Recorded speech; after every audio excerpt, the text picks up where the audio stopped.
showed that monster, aye.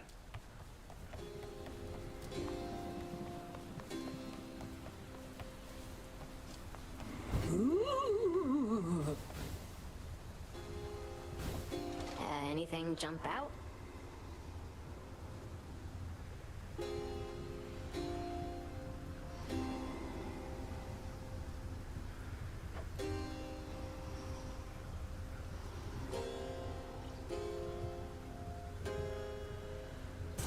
Let's do it. Say no more. We probably could have used a banner like that before the war ended.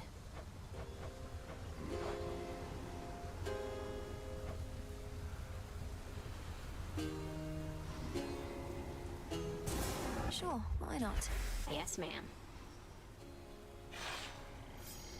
The River of Lamentation could, by nature, use a little cheer. A little bright for my taste, but you're the boss.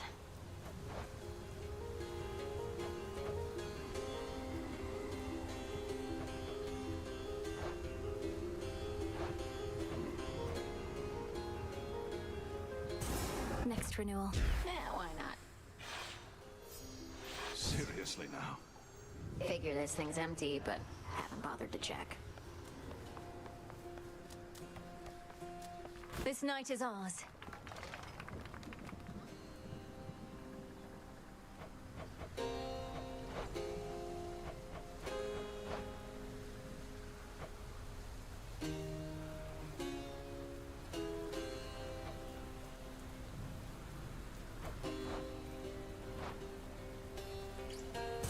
Let's try this on. Alright, hold on. Seems like a good alternative to swimming in the river over there. Huh.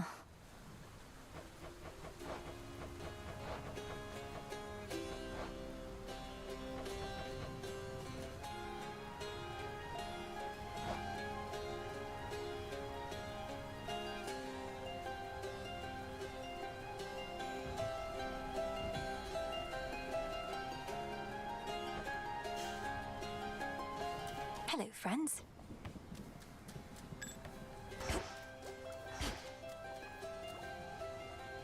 There's a figment.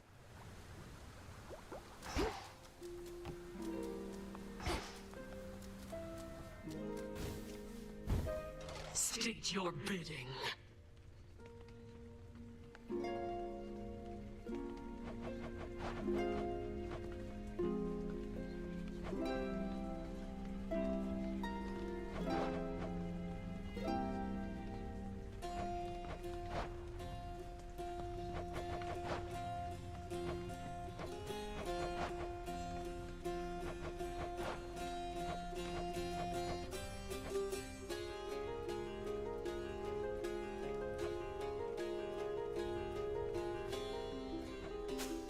Let's try the other way. You shades hear that?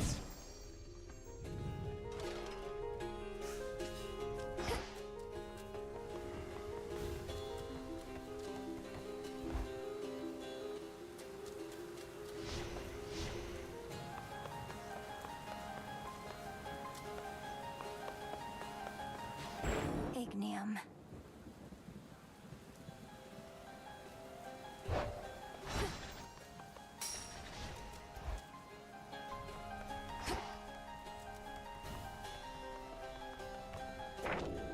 Interesting.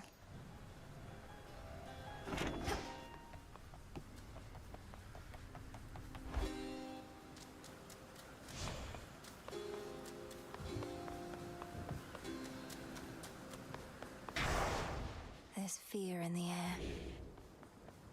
Back into the cold.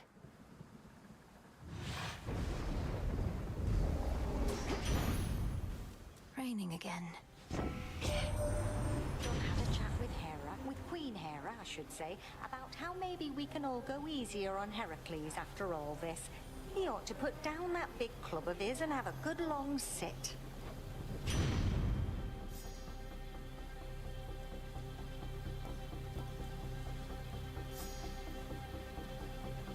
Verified. Right.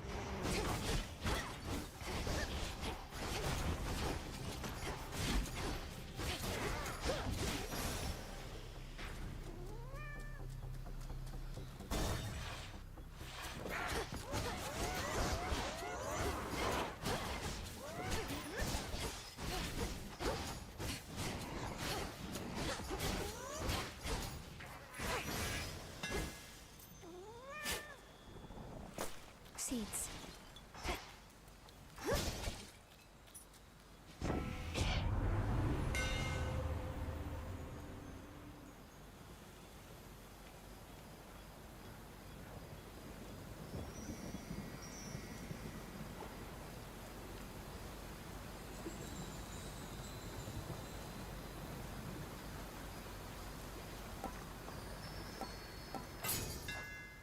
Fine work as always.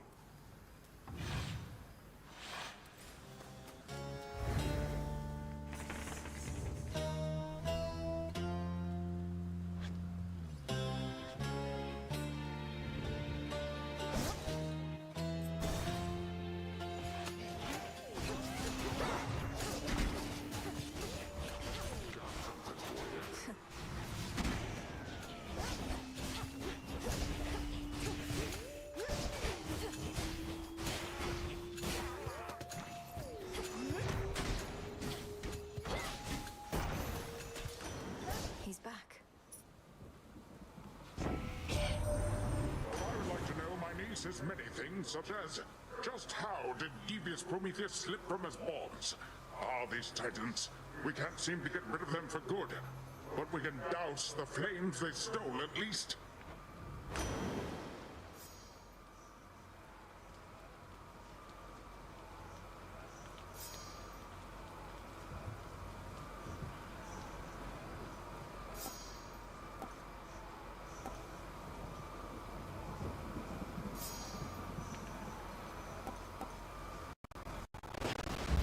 All right.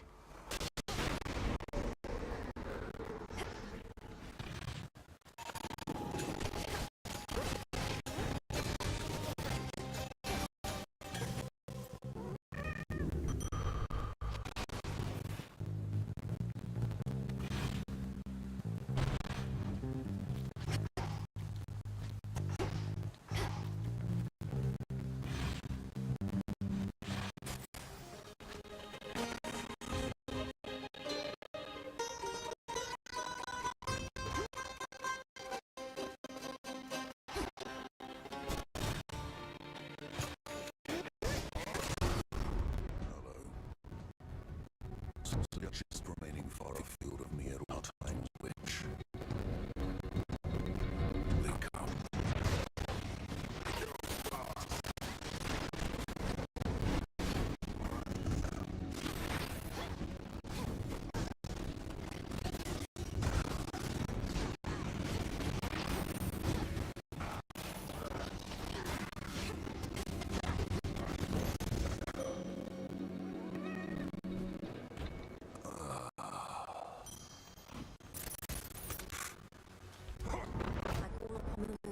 Draw you down.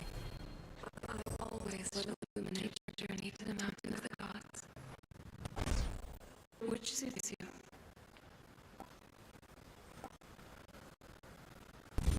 Together we shine. You have my light.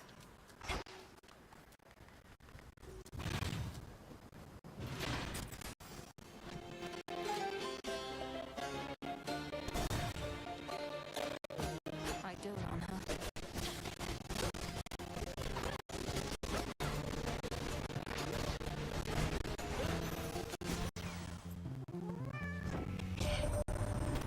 How you managed all this time without so much as a ray of light down there. Different worlds, I guess. But sometimes good things happen when such worlds collide.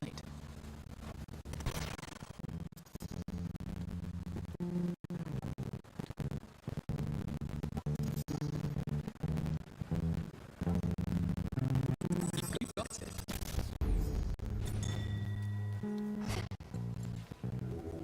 Look upon me.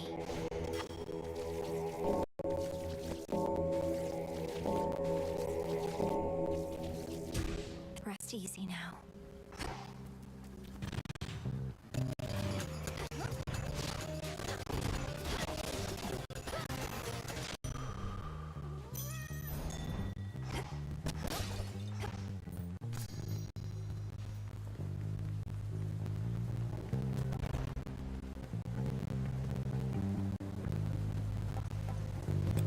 Shouldn't take too long.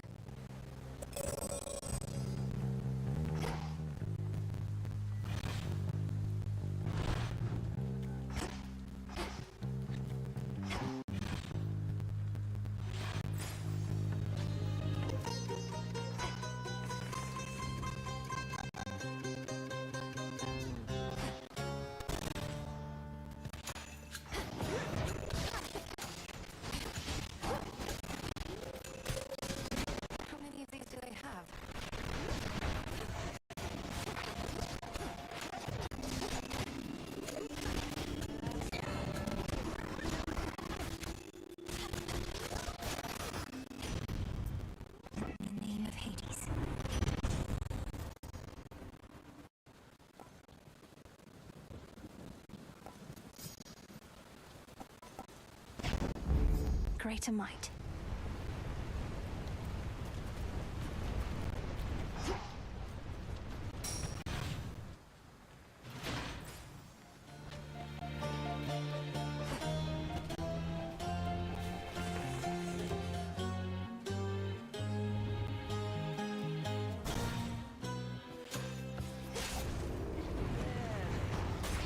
Artemis.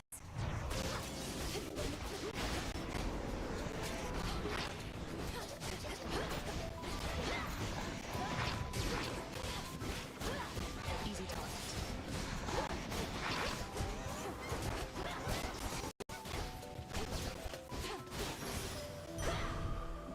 Fancy running into you again. You were born to do this, sister, and you're going to succeed.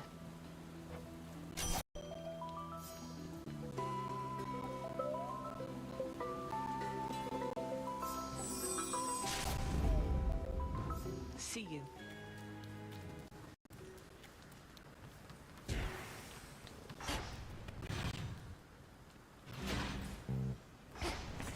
Where else can we go?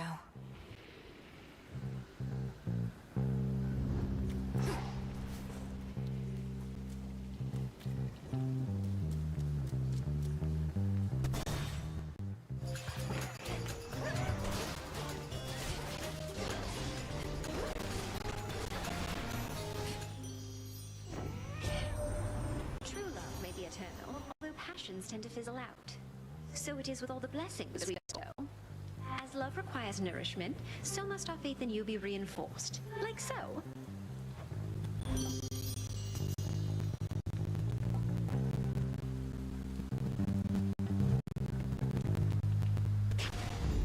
This feeling, oh.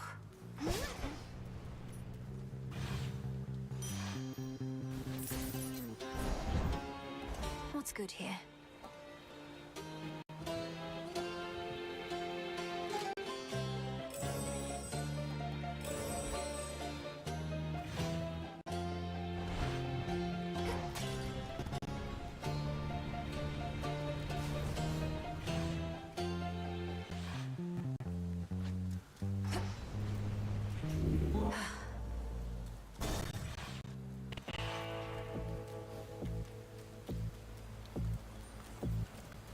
Well, well.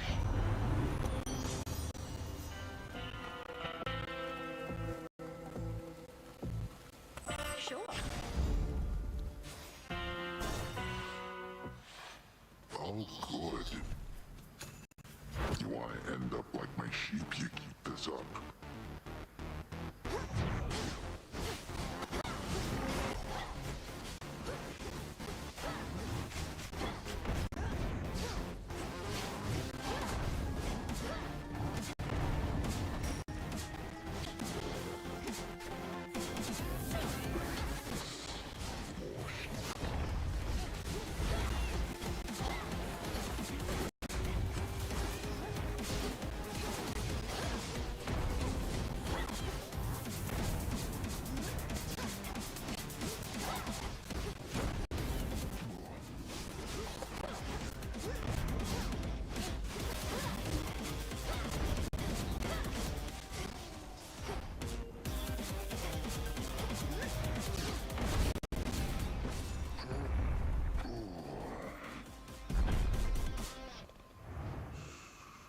All tired out.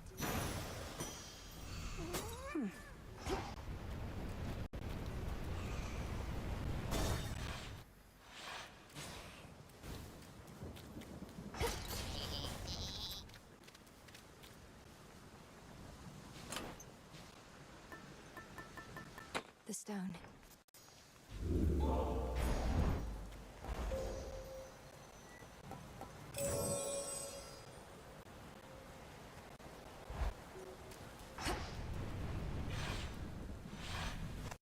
This way.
Spectral gate activated.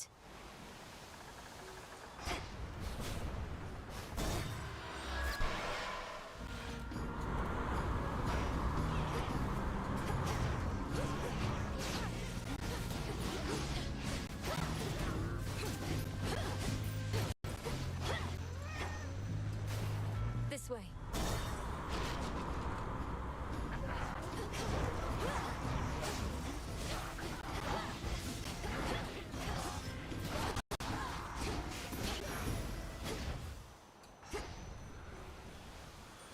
Transform. Special delivery. Ahoy there, mateys.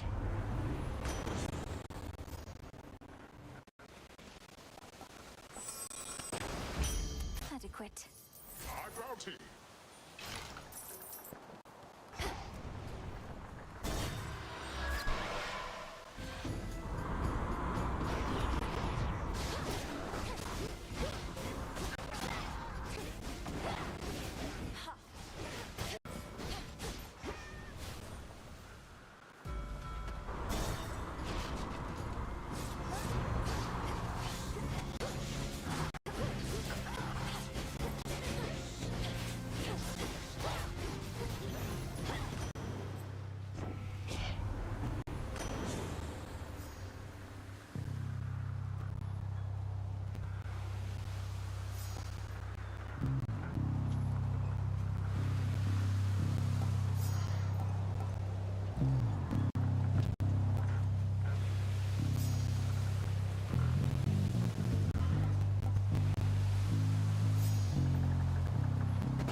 The best.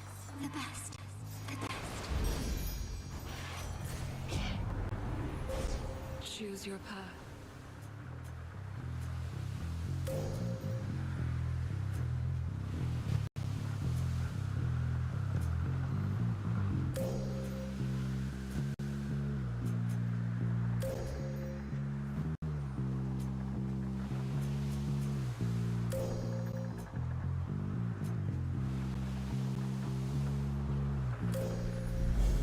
Seleni's hidden strength. Shine ever brighter.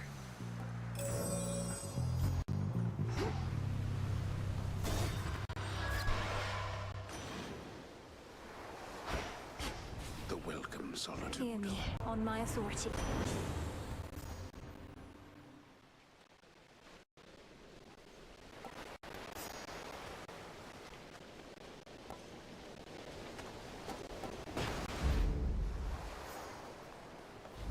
Just a small sip.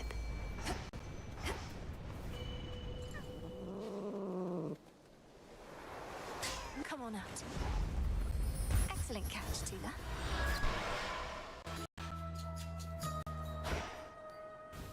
A bit of solid ground. Foam and coral reef, golden dust and myrtle leaf. Gust of wind and spray of sea, clump of soil, branch of tree.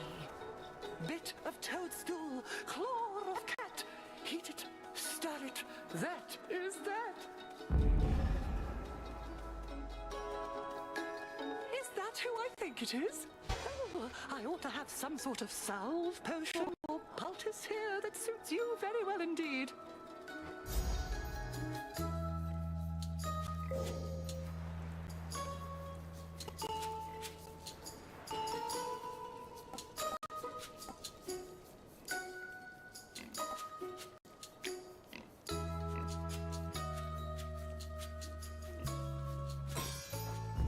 Then you shall have it. Safe travels.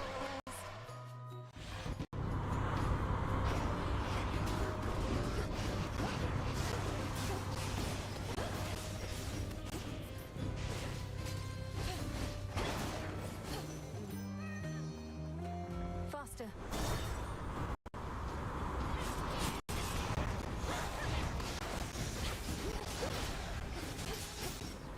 Incoming.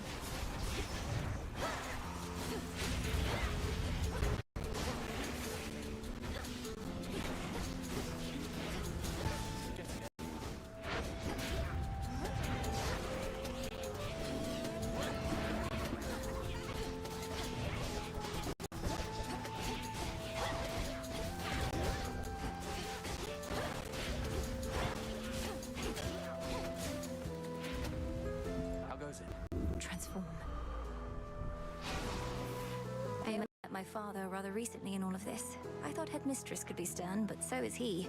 No big surprise considering the tales, but still. Perhaps your father took some inspiration from him. I almost envy you, not having known your father for too long. Once, I was working with a hammer of my father's, broke it like a dolt. Called it a failed experiment. No, you're the failed experiment, he said. He was always so calm. Icarus, that's horrid. And he clearly couldn't have meant it. You're his apprentice. Your work bears the Daedalus name. I think my father loves me, in his way. He's just better with inventions than words. I'm sure yours is different. The god of the dead. You must be tough, eh? These should work.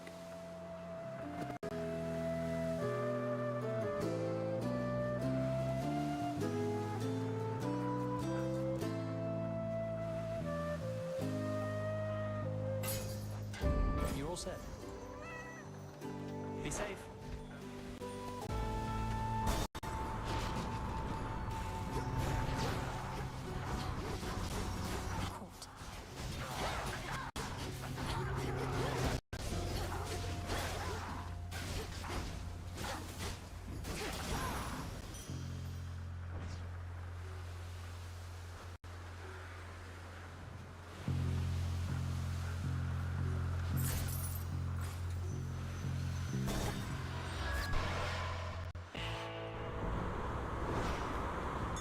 I found something.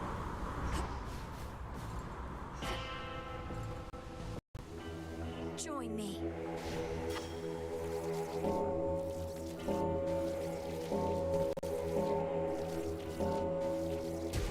Be free.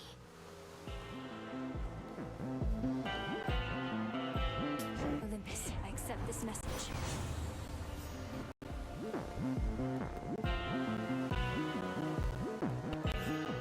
There.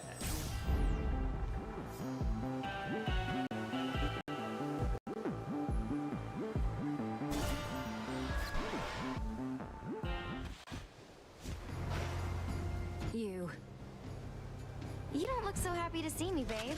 And I haven't even done anything yet.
Another golden apple.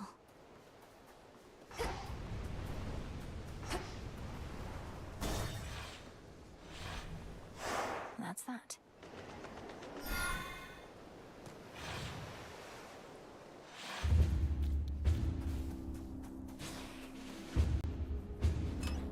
Could try a different one.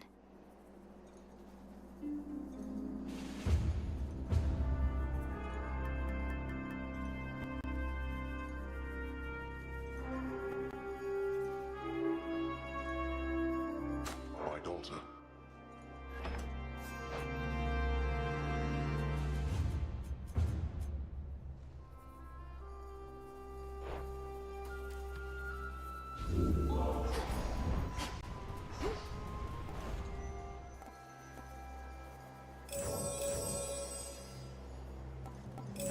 looking forward to this.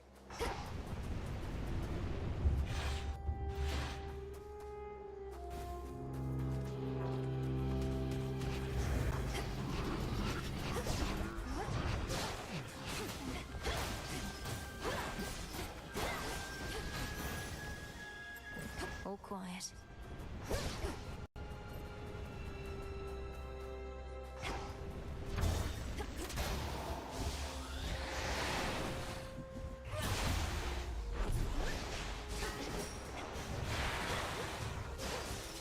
Come on, cat.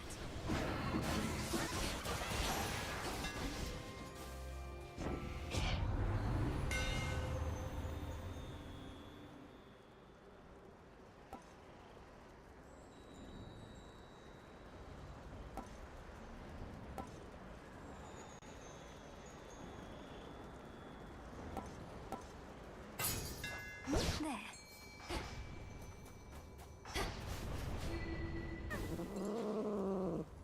It's over. With me, Crystal.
The night of the moon.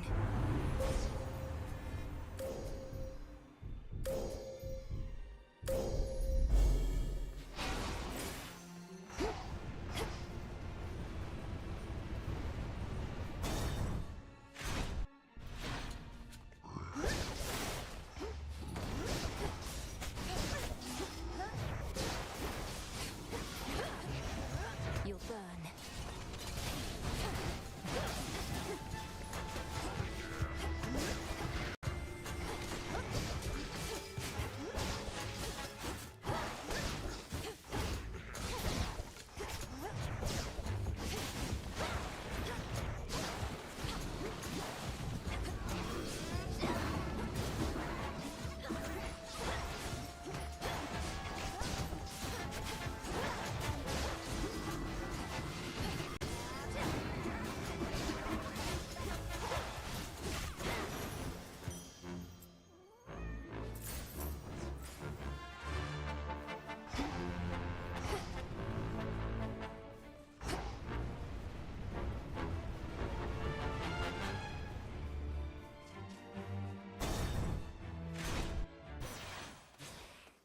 No threats nearby.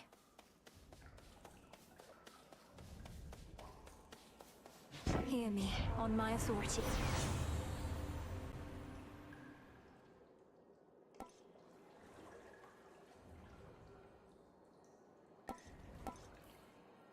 I felt something.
end of the path.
After we settled certain troubles with your brother's situation at home, your mother Persephone, she would regularly return to Olympus for part of each year.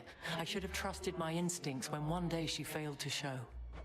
Presumably when Kronos struck. Wouldn't her sudden disappearance have been cause for considerable alarm? You'd think. However, we knew your mother was with child, and our conclusion was that your new family wanted privacy. So we waited patiently, not realizing it as Kronos gained his foothold. A grave miscalculation on my part. Your father and mine first fought and vanquished Kronos long before either of us was born. You couldn't have expected the Titan Lord to suddenly return. Yet if I'm to be the strategist upon Olympus, then I have to consider each possibility, however unlikely, that can threaten our peace. At any rate, a lesson harshly learned.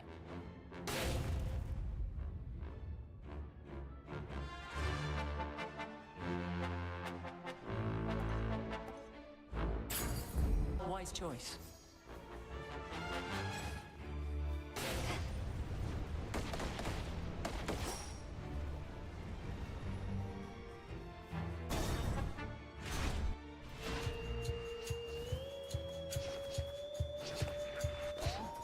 Satyrs.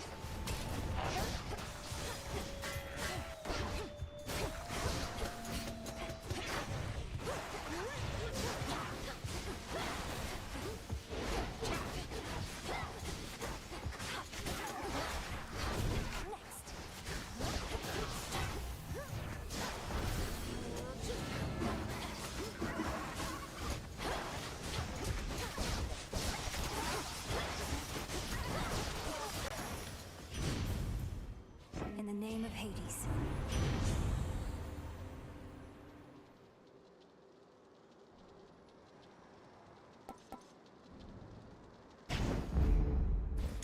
Something of value there.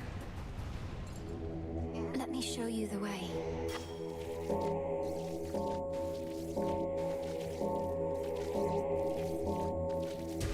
Good.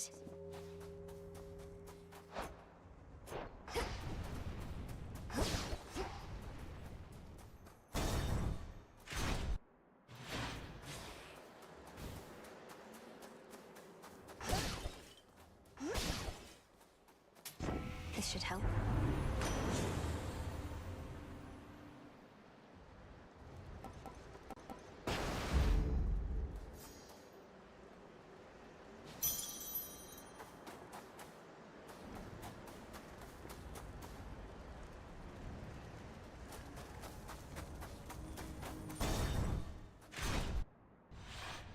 How was the climb? I know what you're about to say, Agent of Change, and caution you. Don't say it. Should you verbalize your thoughts, the outcome shall be of no benefit to either of us. Fine. Just in case. But you'll forgive me if I'm a little skeptical that we change the course of history like this. You still don't understand. We are as clay, the lot of us, able to be molded and remolded. One disastrous consequence we avoided, but there's no preventing the next.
a better tomorrow.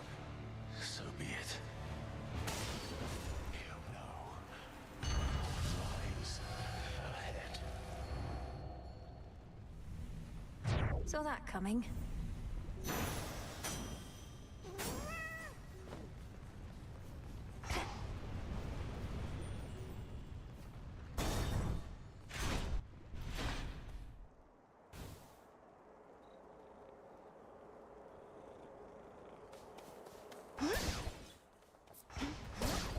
Some coins.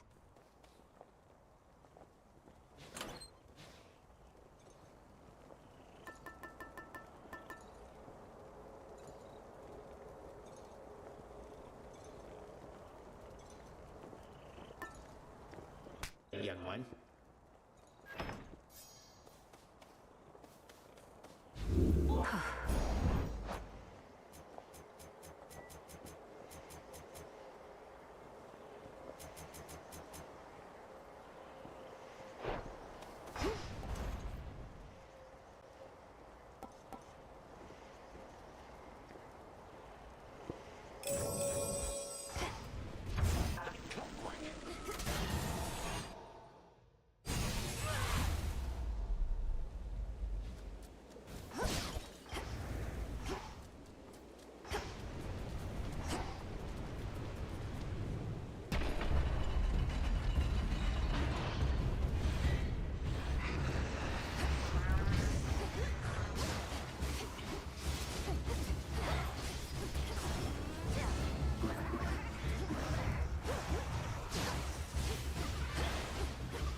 Okay.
That's what you get.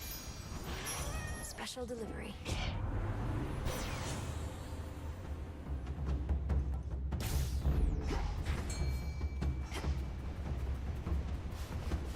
See that one, Tula? And caught. Wow, a chimerid. Oh.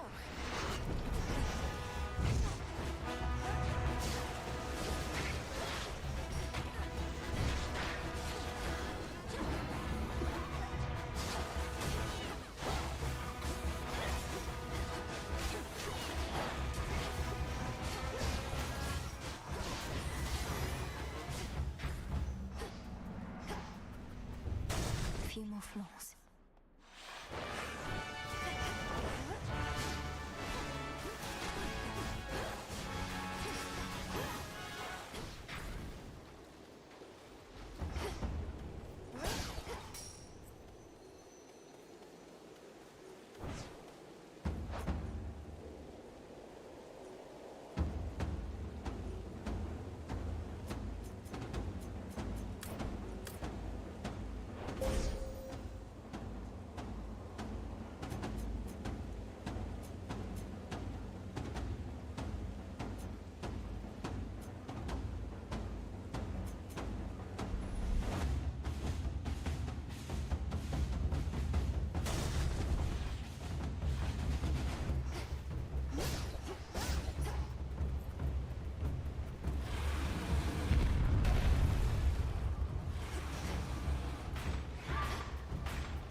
remember me?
Remnant of monstrosity, I see you there. Finally. You have him down, Millennium. Fight on.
This is our time.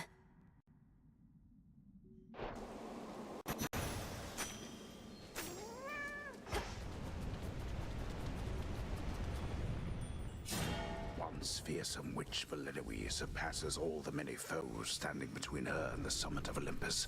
A most extraordinary thing occurs.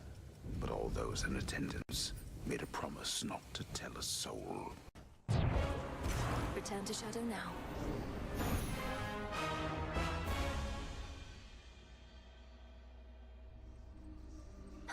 Properly done.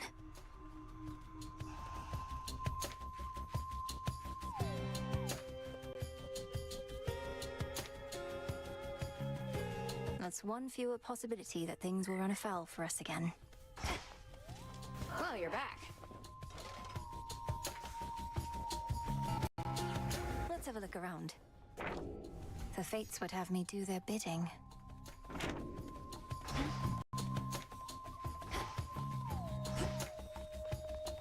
Our princess.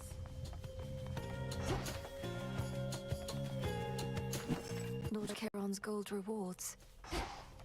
How did you? Congratulations. Garlic there.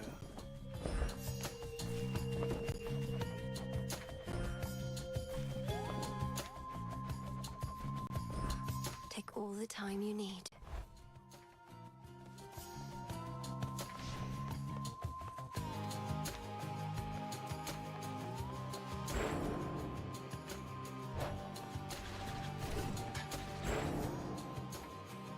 Charon.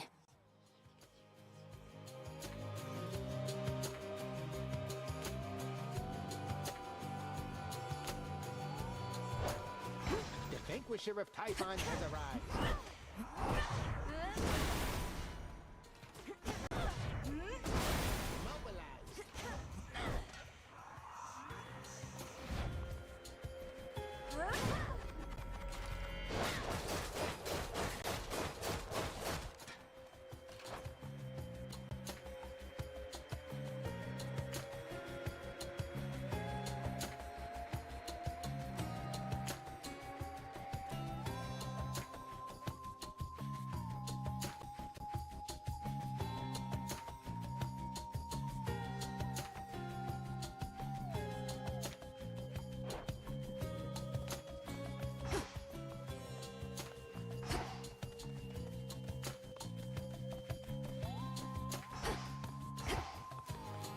Tula, ready?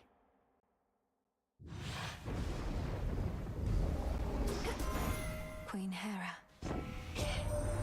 You've seen how we don't always get along, but once you've lived with this lot long enough, you'll be right there with us. Tolerance becomes a practiced skill, but we do love each other, by and large.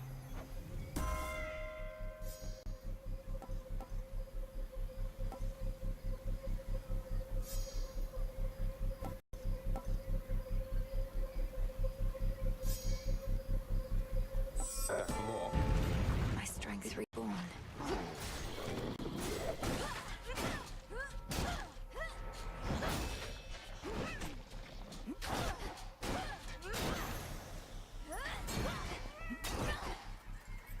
Go, Tula. Caught out. I prevailed.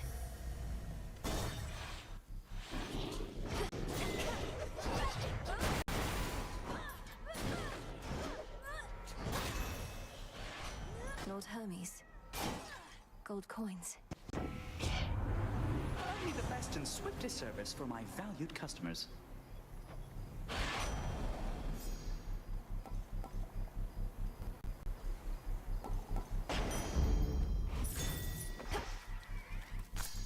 There.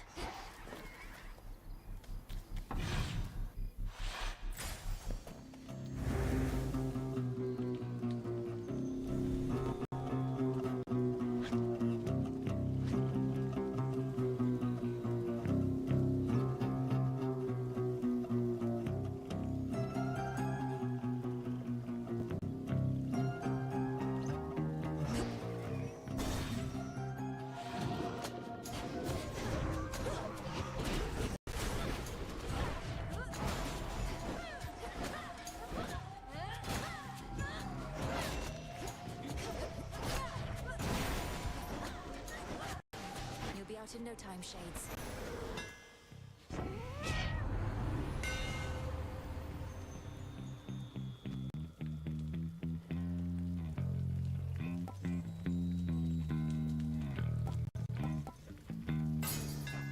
We'll hew through anything.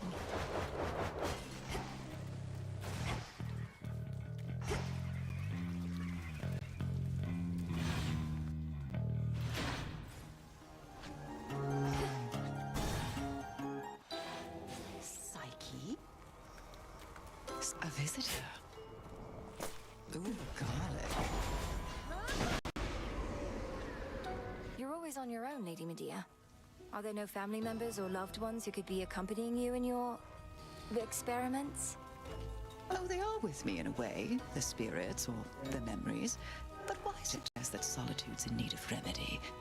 There can be times when one could use companionship, but such impulses can be sated, case by case.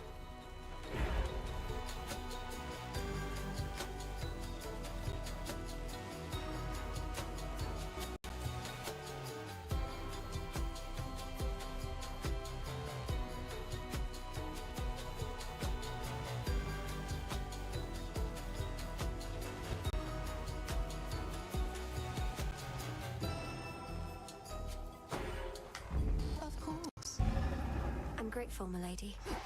Let none stand in our way.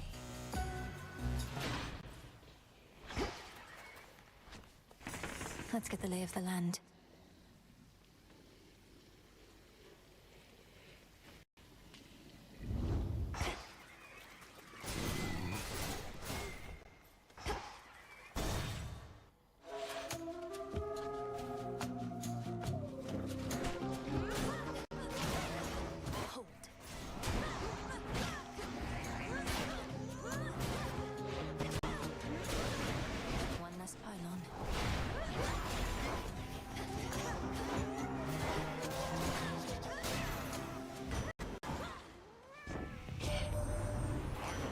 The most substantial labyrinth that you wield.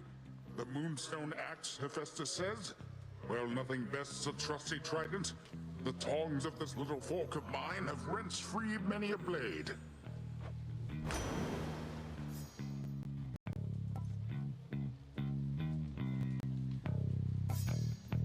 All right. The ocean's fury.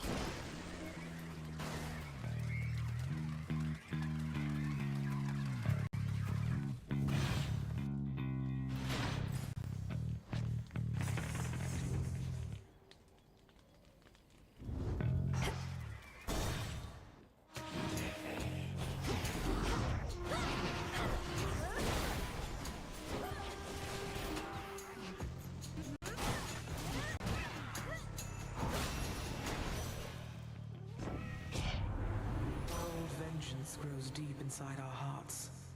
Let it flourish for a while.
It's done.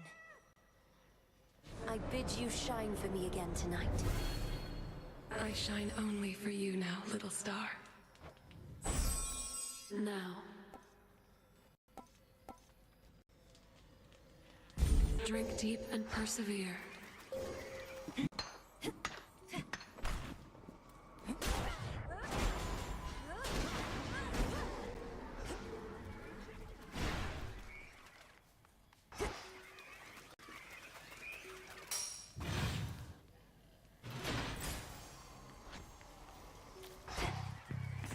Let's see.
coin for Charon.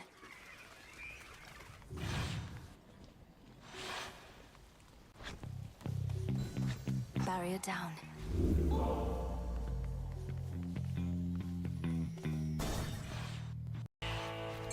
Do you see? Some assistance, please. No escape. We did it, Tula. Olympus, I accept this message.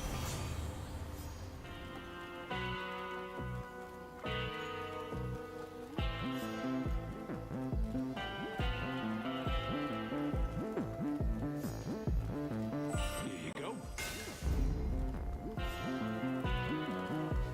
Focus, Mel.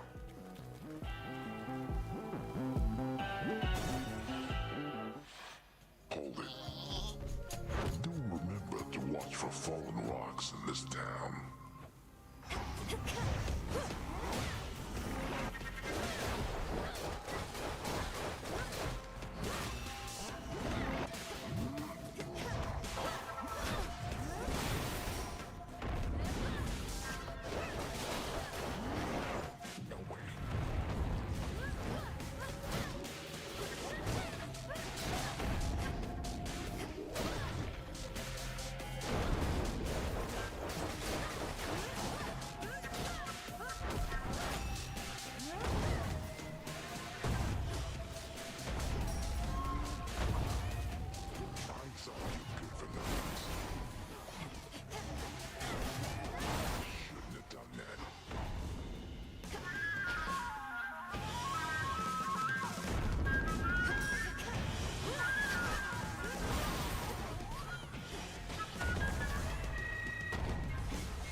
That'll show him.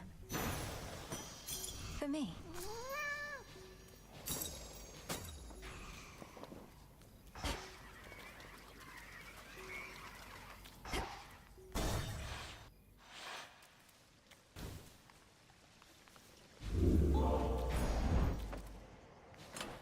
Which keepsake now?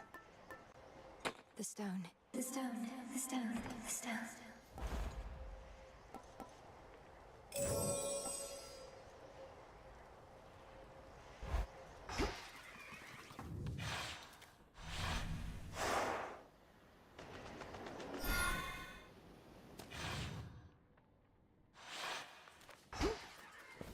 The docks.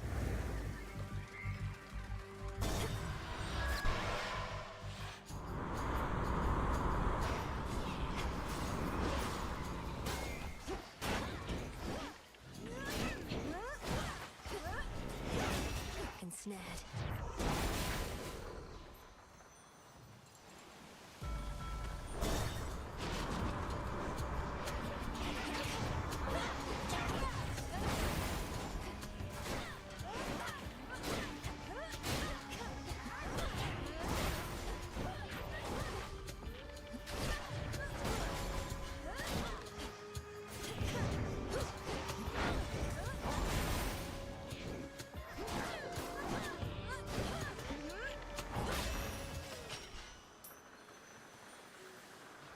Oh.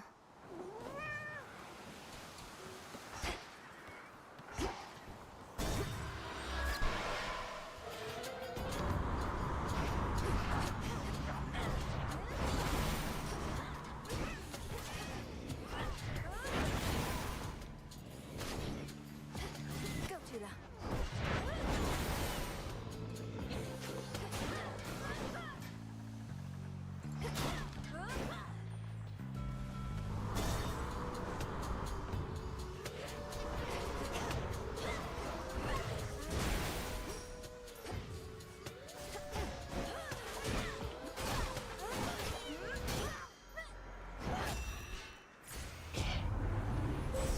Manifest your desire.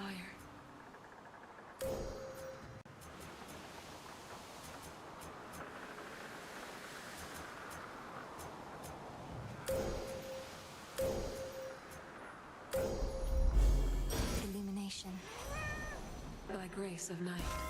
In the name of Hades.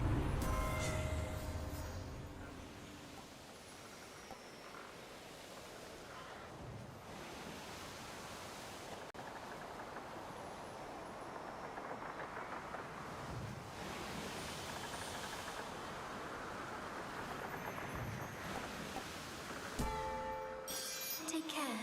Care.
Come, you thieves.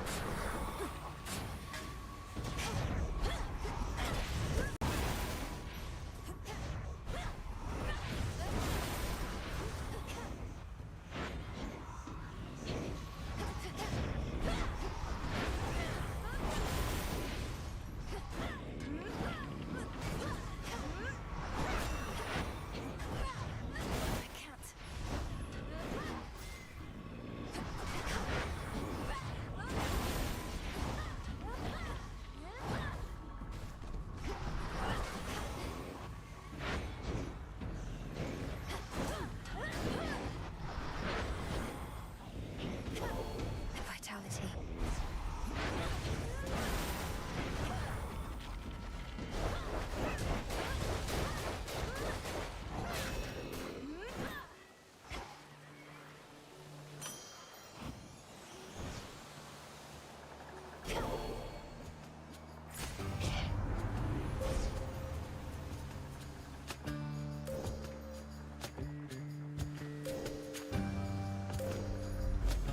One with Selene.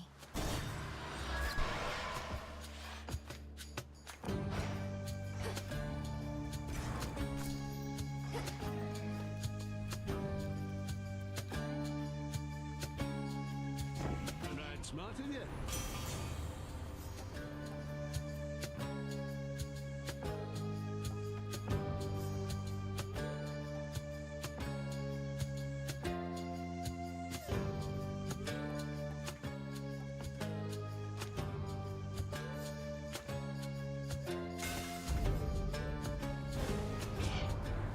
Understand that lately I lack the patience for such antics, granddaughter.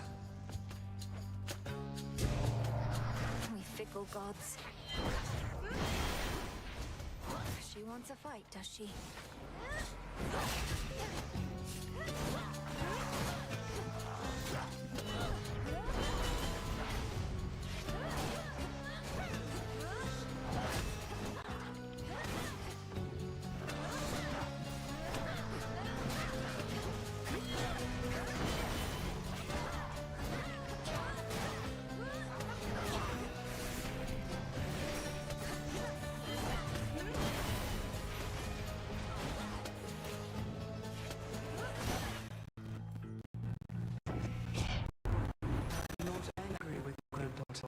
And I admit I acted out of turn.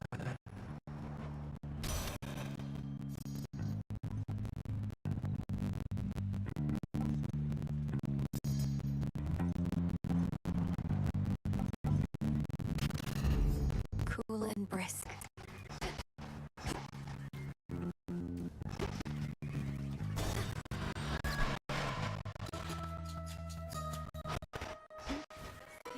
And horn of bull. Sprig of barley, sheet of ice. Moonlight feather, feather of mice. Lentil pulses, howled sage. Salt of mammoth, ripe of age. Hoof of pig and fur of hound. Brew a potion, say so. Back, my blade, you any instruction in a chase on goodness and fate upon might.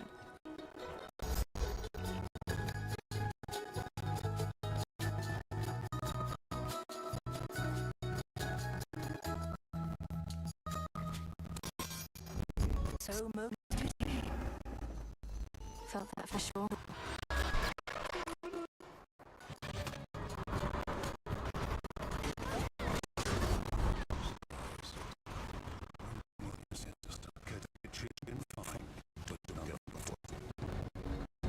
Stand clear.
Some shade, the crossroads, they were going on about the music stadium. Anyway, must be real charming. I wouldn't really say that, but very caught up in his court. Let some people be tortured for the sake of mortal pain, knowing that mortals would never realize or care. If he knew everything, how can he let himself go? What's the cost of good of giving common mortals fire anyway?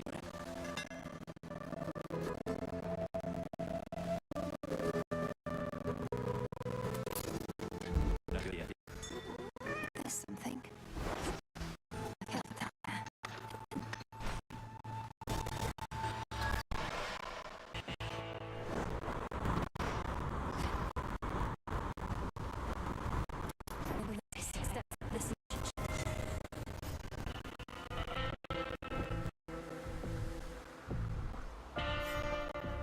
Perfect.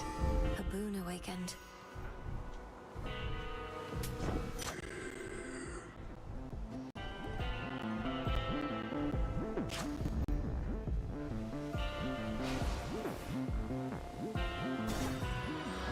Farewell, Lord Charon. Look who. Hope you're not seasick, babe, because you are about to get rocked. Things are heating up.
Much better. There.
Another crystal.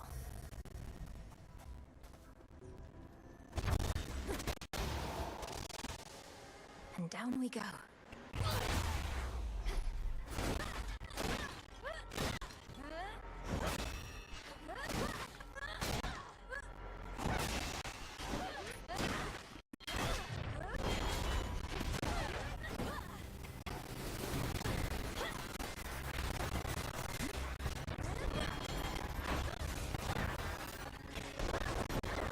Not a chance.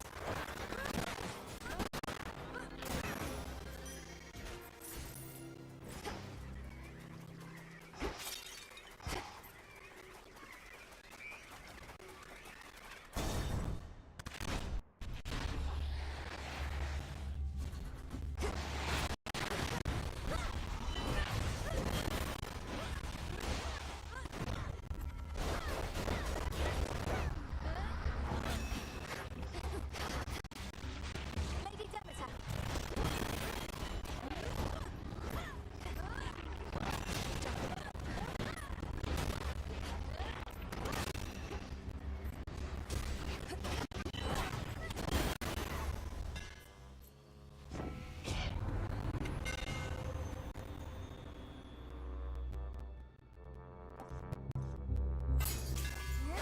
You out there, Icarus?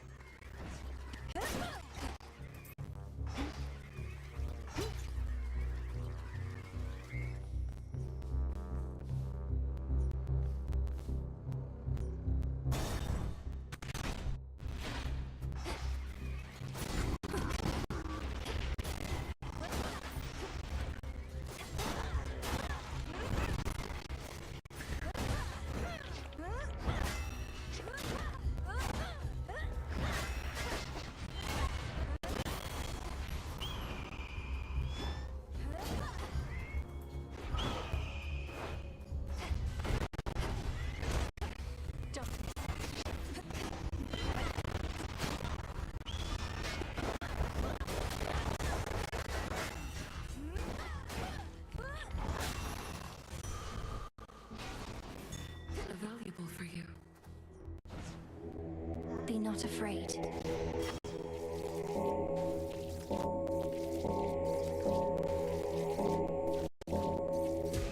See you in the crossroads?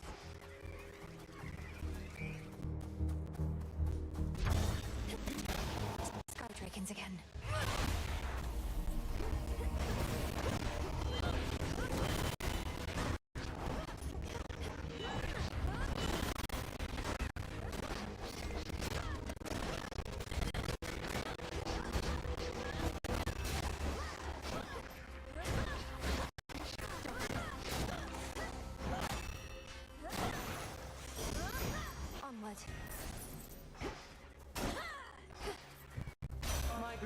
is.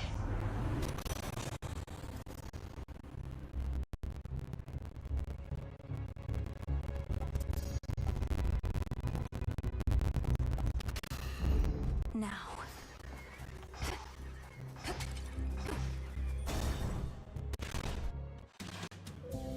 This here is where the real action on the mountain is. What's that you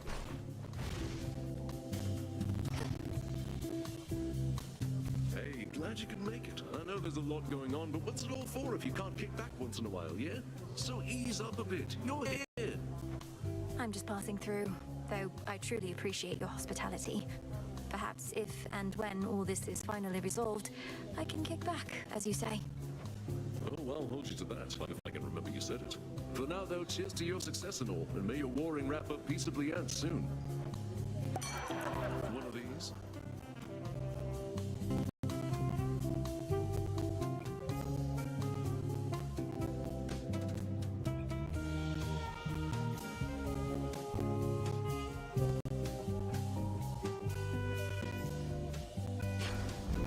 Enjoy.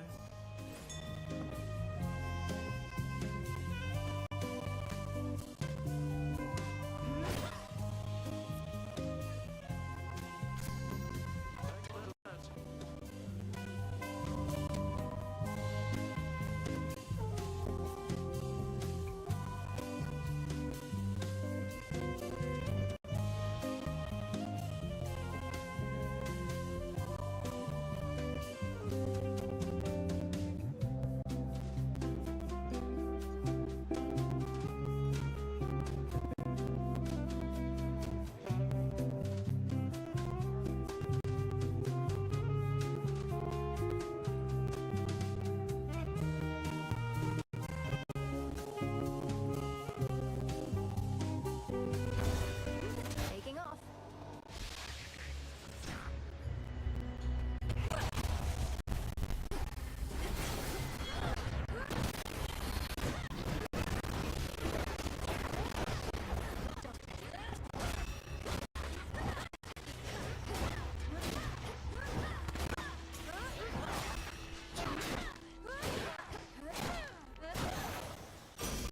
A boon. In the name of Hades.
vanishing point.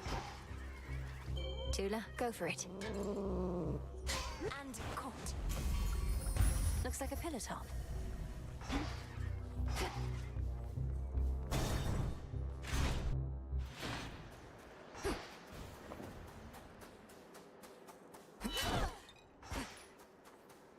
Hear me, on my authority.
A brief word. It seems we may be locked here in this struggle for some time. That is the consequence, of course, for what you did. I got my family back. If it means having to get chastised every now and then by you, that's perfectly all right. I did not mean it thus. In fact, knowing these meetings may be quite habitual, perhaps it's best we keep our conversations cut. I ought not say too much from here. I don't feast on you.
See you later.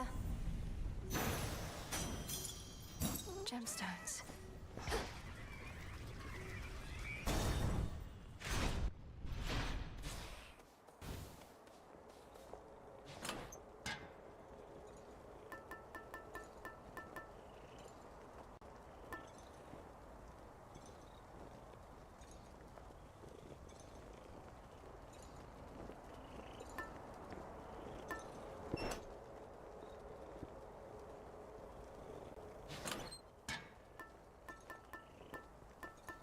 The tooth.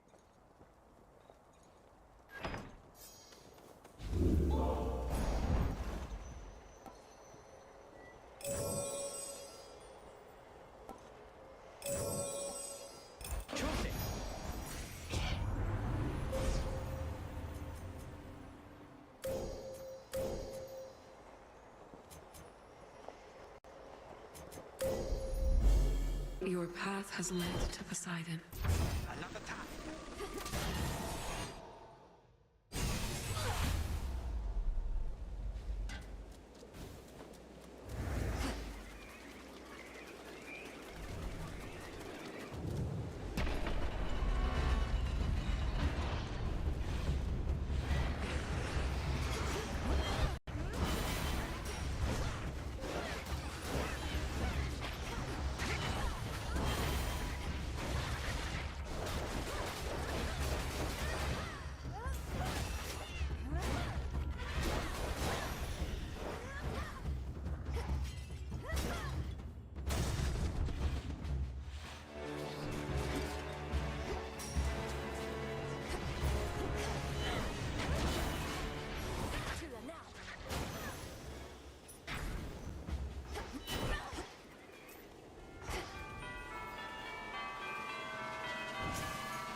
We got them, Homer.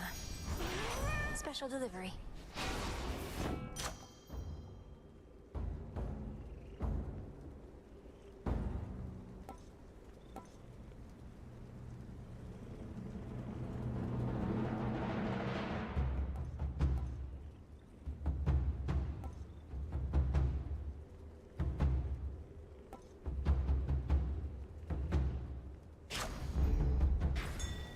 Over there.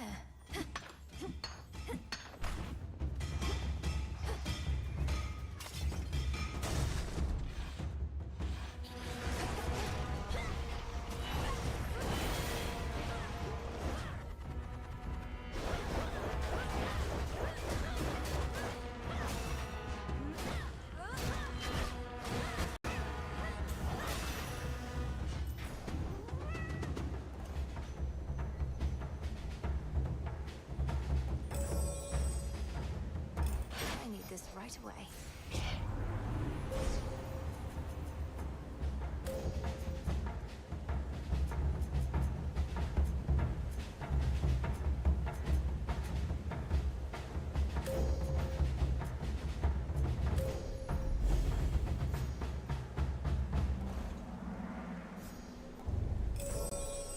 Consider it done.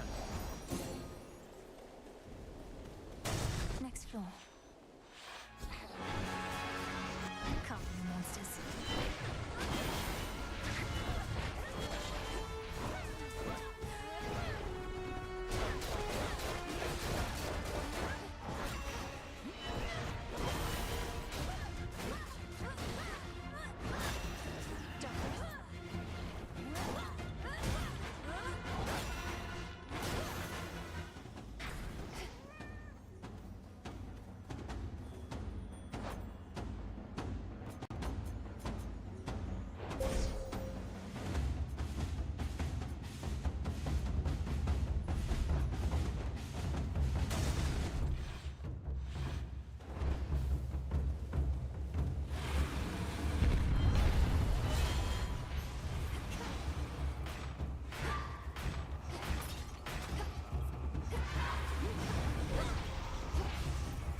Olympus, I accept this message.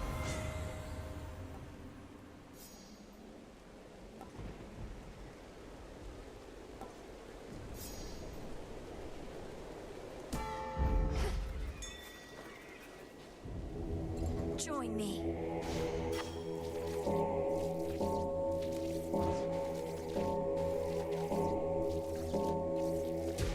See you in the crossroads.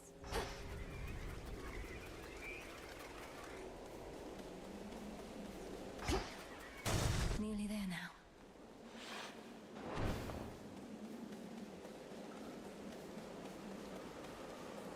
It's everything. I'll leave you to it, Em.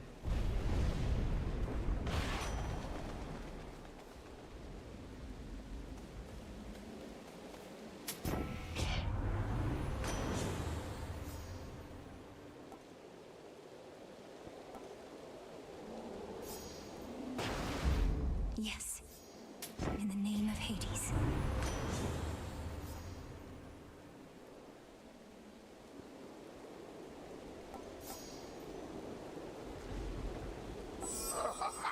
Sure. Protected.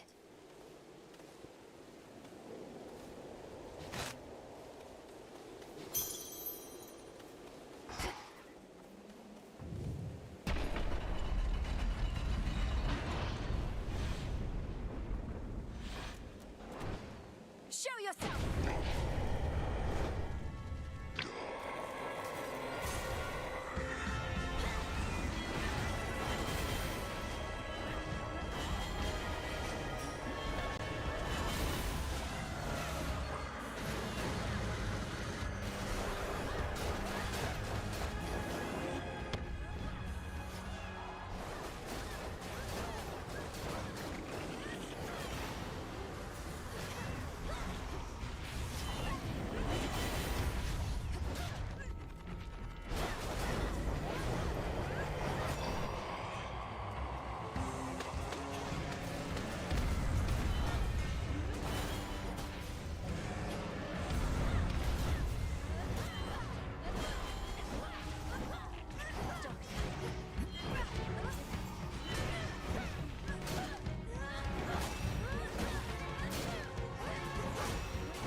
Looking for me, Typhon?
Fall, you monster.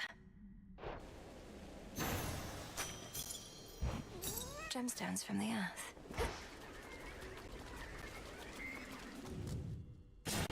And so, under the watchful eye of night, unseen Millennium gains the very top of Mount Olympus, where such revelry occurs that subsequent events this night are rather murky still. Return to Shadow now.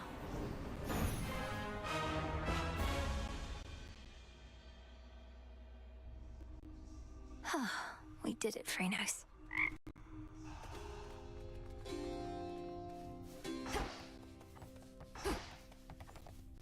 You knew I could do it, didn't you, Phrenos? I shall return. Once again. Let me see. Within these crossroads, you are safe.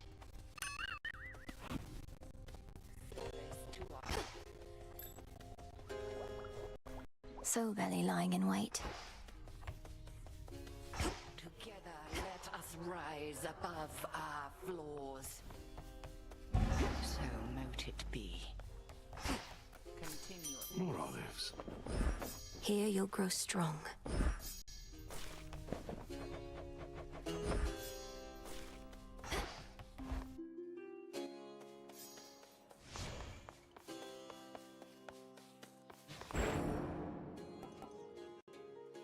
Nurgle.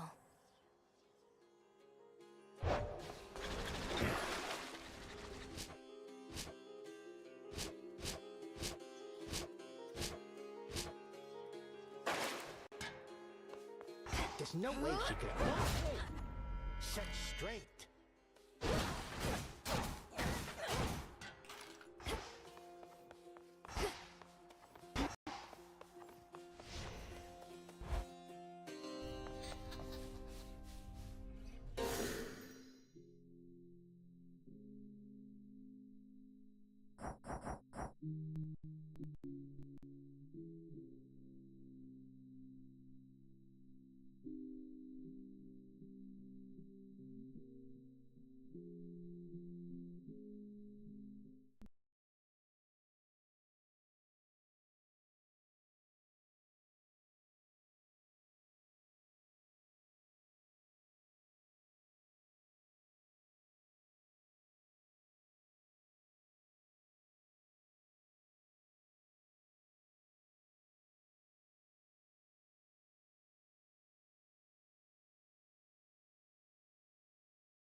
one day, I will think of this as just another job. After all, this is what I do. After 6 years of downtime, Agent 47 is back on the job in Hitman Absolution. Given the sizable gap between installments, it's only logical that IO Interactive would change up the pattern for 47's first real next-gen contract. Do the results make any meaningful contribution to the stealth genre, or should this killer have remained underground?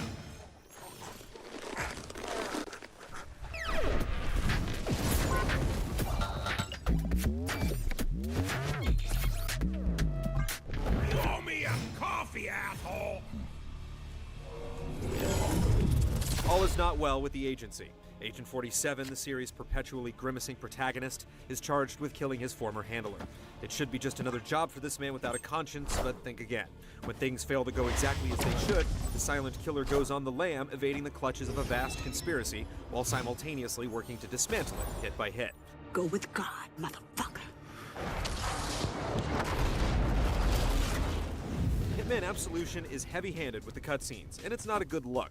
The story aims for some kind of schlocky, transgressive thriller, fumbling all the way through with ridiculous characters and an obnoxious script.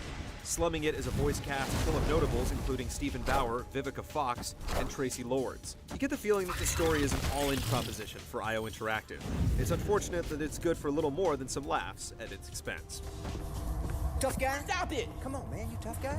Come on. Come on, you tough guy? Come on, man! No! Come on! Okay, I'll show you!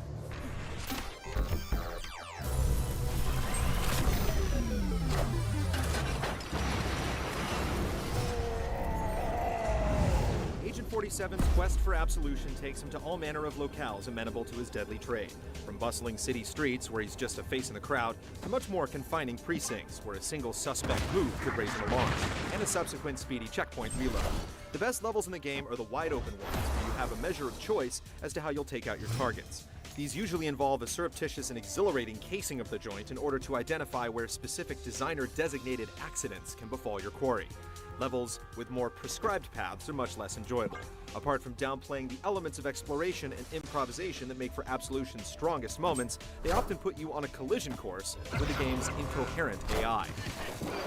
We need to get out of here, okay? Apart from a few set-piece scenarios, getting through a level in Absolution means contending with multitudes of hostiles while attracting as little attention as possible. 47 has access to all of the usual tricks that enable this, stealthing behind objects, tossing objects to distract guards, and jumping into the hidey holes that are conveniently scattered throughout the environment. What separates him from other video game hatchet men is his ability to disguise himself as the enemies he offs. Most of the time, though significantly not always, dropping an enemy allows you to don their outfit. You were disguised as a chef. While using a disguise, you're effectively invisible to any character not wearing the same outfit. So if you're dressed as a cop, the grease monkeys working in the garage you're pretending to patrol won't pay you mind. Conversely, if you're masquerading as a cop at a police station, you're going to attract some heat. The scheme makes sense, except when it doesn't. In one stage, you can easily acquire a street vendor disguise. If you don it, though, you're instantly looked upon with suspicion by every other street vendor in the level, which happens to be set in a densely inhabited urban environment with multiple food stands, seemingly on every block. I guess the disguise didn't come with a union card. It's during moments like this that you come to a disheartening realization. Rather than encourage you to find clever ways to utilize your tools in a way that jives with the game world, success in Absolution generally comes down to gaming the rigid AI. The mechanics reinforce this idea. Getting past characters who are dressed the same as you requires that you spend instinct, a finite resource that you can also use to scope out clues in the environment and track down enemy patrol patterns. It's replenished by doing Hitman-like things, stealth takedowns, headshots, completing mission objectives, and the like. When activating instinct to fool enemies, 47 puts his hand to his face, as if trying to avoid an undesirable acquaintance. It works as long as you have instinct in your pool, but frankly, it feels like cheating. Hands over your head. Whoa, whoa, whoa. Easy now. Put the weapon down. Meanwhile, things that you'd feel ought to land you in hot water often have zero repercussions. When playing on normal difficulty, brazen takedowns done in what seems like plain view of enemies will frequently go unnoticed. Hurling an item to distract a guard in a trajectory that has the object whizzing past their head will result in them investigating the spot where it landed rather than its obvious source. Playing on higher settings make things more challenging, though not any more natural. Due to accelerated enemy reaction times, merely exiting cover for a split second is often enough to bring Armageddon down upon you. Oh my god! Oh! The scattershot distribution of checkpoints actively discourages experimentation in a game that simply cries out for it, especially in the more open levels. It's quite likely that the course you choose will cause you to miss what few checkpoints exist. Failure in these cases means a tedious retread, particularly if you've completed any mission objectives prior to death. Getting a truly satisfying signature kill in Absolution inevitably involves a whole lot of waiting, and having to redo something that you feel like you aced the first time is immensely deflating. Let's get it together, bitches. Contracts mode is a bright spot, if only because human creativity works to accentuate the game's open-ended elements. It allows players to craft custom challenges for the online community by actually playing through individual levels and designating specific targets and conditions. When designing a contract, the game records who you kill, how you killed them, how long it took, what outfit you wore, and how you escaped the scene. Challengers are then rated based on how quickly they get through your contract and how closely they match your methods, earning points to spend on weapons, upgrades, and disguises. Given the wide variety of tricks you can employ, it's likely you'll encounter some wild stuff when messing with contracts. You'll find yourself wishing the ponderous campaign exhibited a fraction of the joy.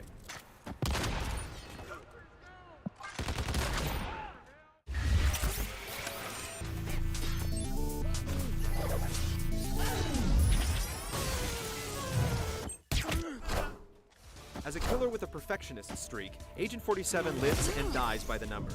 That is, his overall rating, tabulated at the end of every mission. However, this system, which is intended to encourage deliberate and clean play, ends up feeling like a nagging scold. 47 is skilled indeed, but whenever you neutralize someone that isn't a designated target, you're docked points. There are degrees, of course. Non-lethal takedowns cost you less, and the penalties are actually negated if you successfully hide bodies. But in practice, trying to play the way the game seems to be instructing you to feels exceedingly tedious.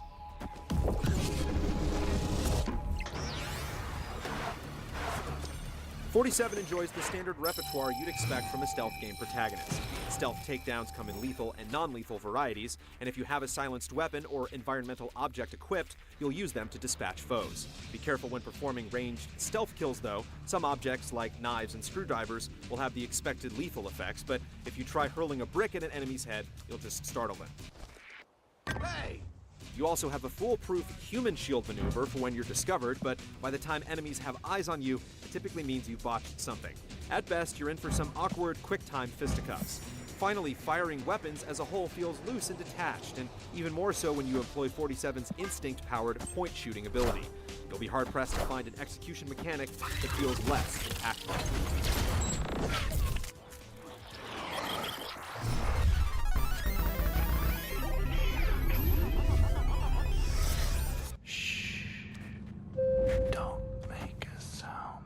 Hitman Absolution is nothing if not distinctive. When the world is awash just so with bloom and saturation, you'll feel like you're really inhabiting the profane, schlocky world that the narrative is clumsily grasping for. The more crowded environments feel earnest and believable, at least until cops start firing indiscriminately at the crowd. The characters, meanwhile, walk an interesting line between a dark, near-cartoonish style and a squint-your-eyes realism that almost works. With his inhumanly smooth pate and unchanging look of serpentine determination, Agent 47 looks like the most conspicuous man in the world, regardless of whoever he might be disguised as. Don't stop. It's clear that a good deal of effort was put into crafting Hitman Absolution's world. This makes its flaws all the more unfortunate. Rather than encourage you to engage this striking world as a real place with coherent rules and consequences, you're asked to internalize its shortcomings and game them mercilessly.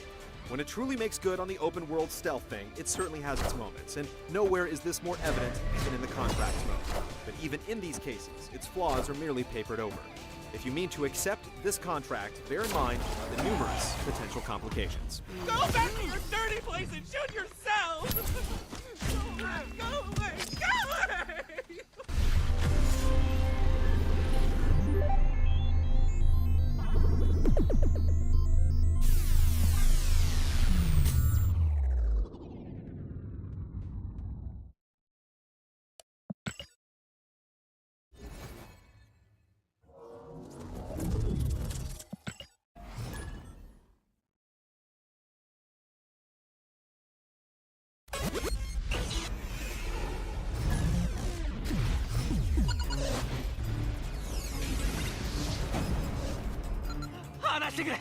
俺どうする気だ。ああ、こいつ自分の正体が分かってねえのか。そのようで。 From the mind of Yakuza series creator Toshihiro Nagoshi comes a sci-fi adventure built around what have become the dominant mechanics for third-person shooters. With sleek visuals and the promise of an innovative voice command system, can Binary Domain stand among the established kings of cover-based shooters? Or does its appeal only run skin deep?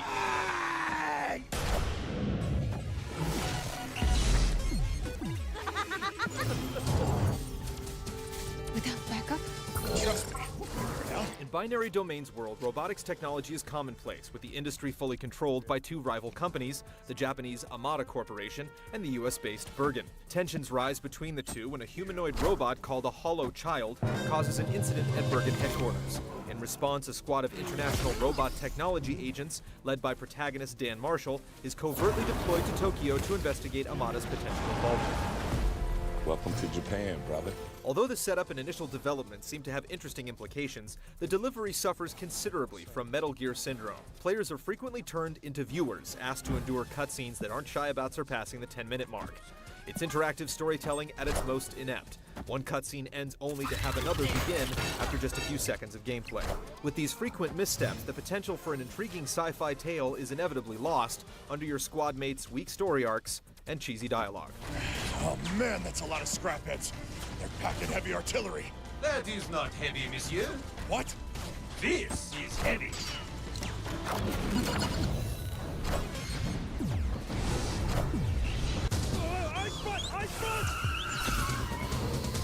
The futuristic city of Tokyo is host to a variety of locations for you to run, roll, and shoot through. From the grimy lowland slums to the clean industrial upper city, the game makes sure you're never in one locale for too long. One moment you're fighting through underground transit tunnels, while the next you're charging through a casino using the nearest high-stakes table as cover. The one feature that remains consistent, other than hostile robotic opposition, are store terminals that let you restock on ammo or medical kits and purchase upgrades for your weapons and squad members. Binary Domain's mission starts out with promise, but the initial pacing takes an unfortunate turn into what feels like a gauntlet of protracted, frustrating boss fights. Expect to be repeatedly downed by one-hit kill homing missiles that come from off-screen, as well as wide, difficult-to-avoid attacks. If you're acquainted with the term bullet sponge, you'll find these bosses to be the worst culprits in recent memory. One boss in particular required such an exorbitant amount of ammo to put down that we weren't surprised when we found a much-needed ammunition transit station placed within the encounter itself. The second half of the game delivers these punishing tests of patience one after the other, creating an overwhelming sense of fatigue. Outside the grueling campaign, you'll find classic competitive fare like Team Deathmatch and Capture the Flag, along with an unremarkable take on the popular Horde mode for cooperative play. Taking a step off the beaten path, players can purchase higher-powered weapons and equipment using credits earned during that round. Though there are some balance concerns, namely the one-shot kill snipers that plague most matches, the multiplayer suite serves as a decent enough addition to the single-player campaign.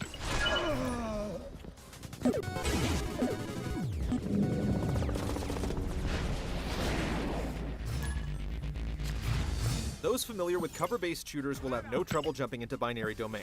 Mechanized enemies come in a range of variants, from the lightly loaded patrol bots to burlier chain gun-wielding units that take a considerable amount of punishment before toppling. Being fully destructible, enemies can be dismembered Dead Space style, which encourages a welcome bit of strategizing as to where you aim the barrage of bullets. While there's always the option to chip away at armor plating until there's nothing left, shooting out the legs of an enemy to watch it crawl around the battlefield, or blasting off one's head to make it a danger to nearby allies is immensely gratifying. Too bad the same can't be said about the so-called consequence system. Built around the game's voice recognition features, the consequence system tracks the level of trust you develop with each of your squad members. Issuing reckless commands in the middle of a fight, or accidentally engaging in friendly fire will drop your level of trust with any particular squad mate. Lower their trust too far, and they'll outright ignore your orders. No can do! Though there are over 70 voice commands that the AI characters are able to respond to, the system ultimately doesn't amount to much. It's often impossible to tell why a squad mate is ignoring your order, with sketchy voice recognition, low trust levels, or just plain bad AI all being possible culprits. Given that characters with whom we have perfect standing frequently botch our commands, we're hesitant to make a charitable interpretation. Ultimately, the squad interactions you're forced to endure after most firefights serve more as reminders that the system is still in play, even though you seldom feel any of its repercussions. I'm 15. Well, don't mind her. She's just a farm girl from the paddy fields. She doesn't get out to the big city much.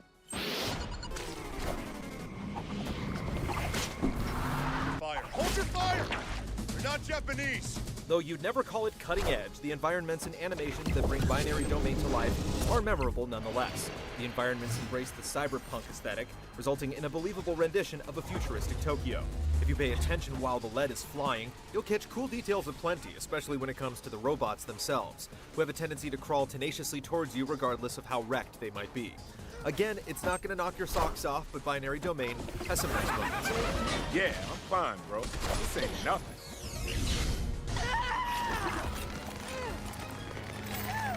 Charlie, get out of the way! Binary Domain puts its best foot forward, but the experience steadily unravels, failing to make good on its potential. Gameplay is sound at its core, and the suspect AI, plotting boss fights, and a heavy-handed plot all stand out as flaws that should have been eliminated before mass production. As is, this interesting prototype could be worth examining, just don't expect it to attain peak performance.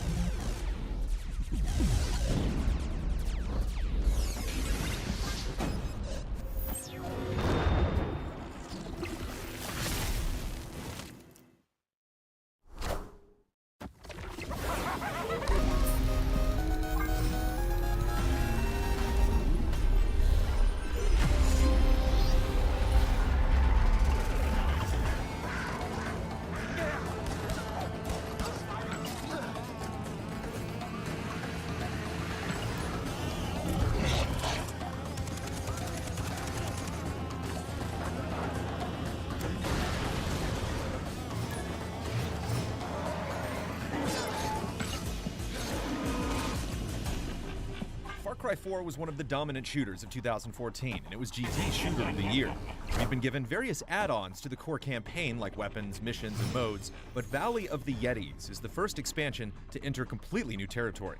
In the new chapters, series star AJ Gale heads to even higher altitudes in search of a lost relic protected by legendary monsters. There are some bits of treasure scattered about, but this new excursion still feels like more of the same. Soon after you reach the valley, you discover a relay station that can be captured with minimal effort. Once it's under your control, you have to defend it against attacks from an indigenous cult to then unlock missions in the campaign. Permanent defenses like barriers and mounted weapons can be purchased, and a few can be acquired for free after completing quests like stealing and delivering enemy vehicles. Valley of the Yetis is a lightning round of Far Cry 4's progression system.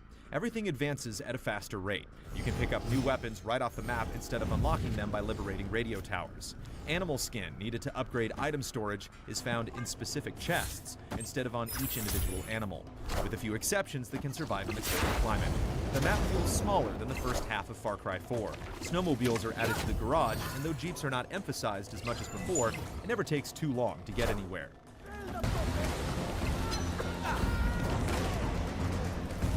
Depending on your investment in the central campaign of Far Cry 4, it's not that exciting leveling your skills and weapons all over again. You can't take anything into the mode from the campaign or bring anything back. We can understand losing your arsenal, but it's never explained how or why AJ forgets all of his skills.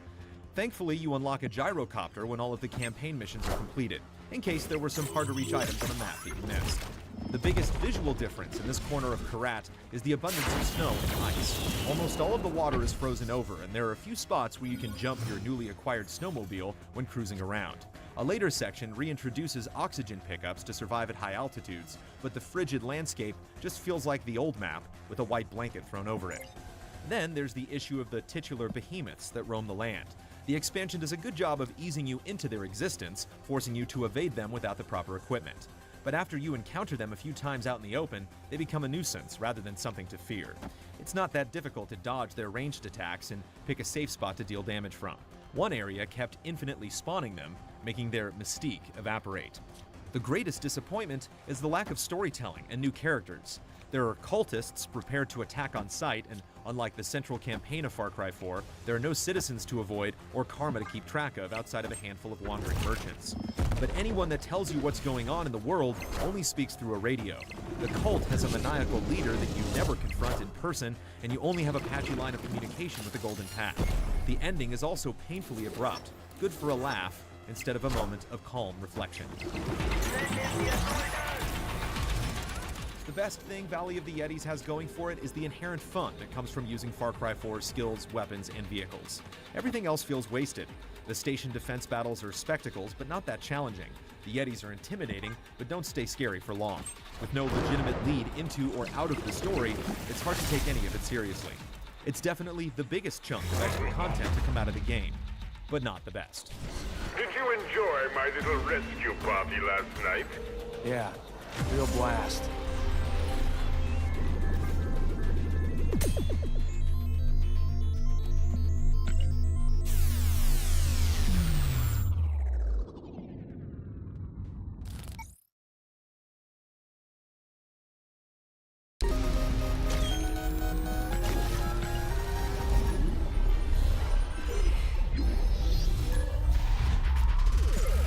Until we understand what we're dealing with. They are taken. Eris, get your rock off my map. A year after launch, Destiny still remains a polarizing game. After completing the core missions and strikes, casual players hit a wall in character progression and quickly abandoned the repetitive grind, while hardcore loyalists stayed with their friends and pre-existing clans. 2 DLC packs, the House of Wolves and the Dark Below, added additional maps and missions, and a new hub area to give invested players something new to do. However, there was little incentive for retired Guardians to make a comeback. As a self-proclaimed soft reboot, is the Taken King a good enough reason to revisit the tower? Or has Destiny run its course? Hey, I got a pool running on what sort of crazy you'll kill next. A slew of changes have already taken effect from patch 2.0. The light system has been completely revamped. Light level is now directly tied to weapon and armor power, while your player level increases by killing enemies and completing quests. It might not seem like a drastic change, and the focus has always been about finding better items, but your efforts are now constantly rewarded. No more hoping for that one piece of equipment you need to raise your light level.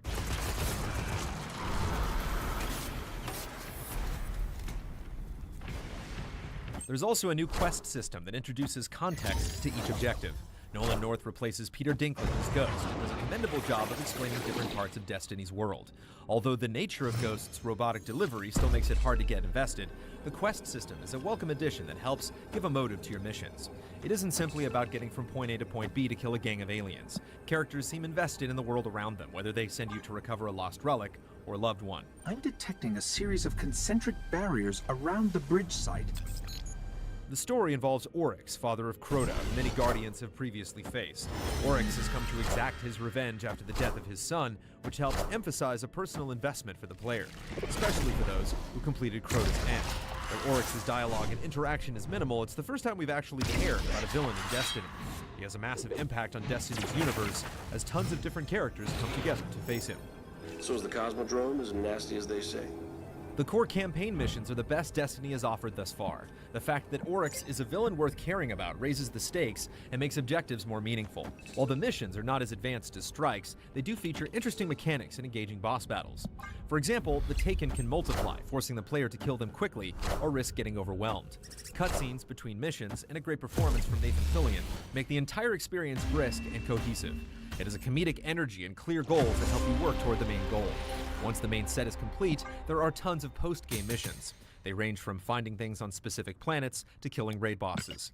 By having multiple ways to obtain gear outside of the Strike playlist, the Taken King helps alleviate the post-game grind considerably.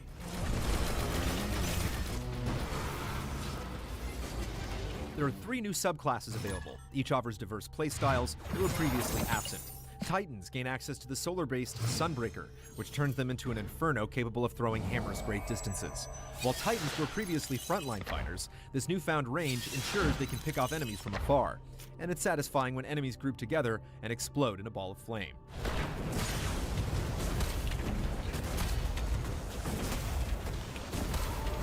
Hunters have a new void-based class called Night Stalker. When fully charged, they can unleash a bow and arrow attack that creates a swirling void ball that latches onto enemies within range, slowing their movement. While the enemies can shoot the ball to disengage, they're usually dead before they have a chance. The Hunter's core abilities have focused on solo play, but this focus on support changes how they help their entire team. Finally, Warlocks have the arc-based Stormcaller. Once their super meter is charged, they can send out a devastating lightning attack. The short range of its effectiveness forces Warlocks to get up close and personal. All All this presents new and diverse ways to play Destiny. The synergy between classes is amplified by allotting a different element to each subclass that helps highlight teamwork and emphasize knowing when to use each supermove. In strikes, when enemies have different weaknesses, it's up to the team to rotate their supermoves accordingly. The thrill of a hunter locking down enemies with a bow as a titan rains down a hammering death is exhilarating.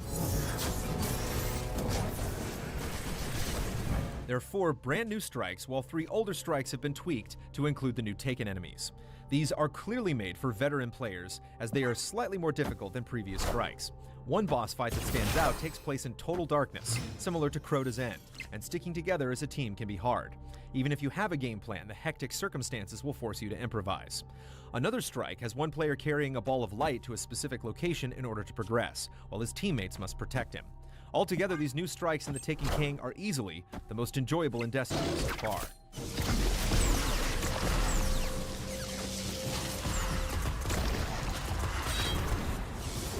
The new Dreadnought Patrol Zone offers additional ways to hunt for gear and is filled with hidden passages, treasure chests, and even boss fights. Finding runes and fulfilling certain requirements unlocks dynamic battles that support up to 6 players. These fights get progressively tougher and are always thrilling, especially when a random group of Guardians joins the fray. Getting lost and searching for secrets on this massive warship is energizing compared to grinding the Strike playlist in vanilla Destiny, and another option for post-game content.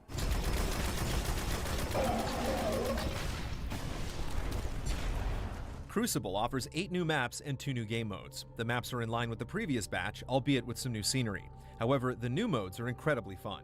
Rift tasks players with capturing a ball of light and slamming it into the opposing base. It places the focus on teamwork and dividing roles as attackers and defenders. Plus, the new subclasses complement the mode as well. The other new mode, Mayhem, recharges super moves much faster than normal and plays out as frantically as the mode's title suggests. Some creatures of the Hive strain against the will of Oryx. Alakul, the Dark Blade, is one such.